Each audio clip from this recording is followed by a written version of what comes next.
জায়গায় কি করে মুরগি পালা যায়। বুঝছেন, ছোট্ট একটা খাঁচার ভিতর 5টা মুরগি পাবে। এই যে 2টা, একটা 3টা, নিচে 2টা। জায়গা অল্প, মাশাআল্লাহ 5টা মুরগি পালতে পারি। ডিম অবশ্য দৈনিক আমি 3টা করে পাই, 3টা 4টা এরকম পাই।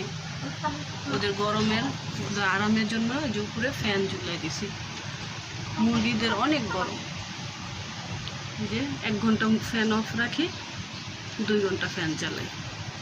এভাবে করে ওদেরকে রাখি, যে মনে করে পানি খেতে দিছি, খাবার খেতে দিছি, আছে আলহামদুলিল্লাহ ওরা ভালো আছে। দেখছেন, যারা মুরগি পালতে ইচ্ছুক এরকম অল্প জায়গার মধ্যে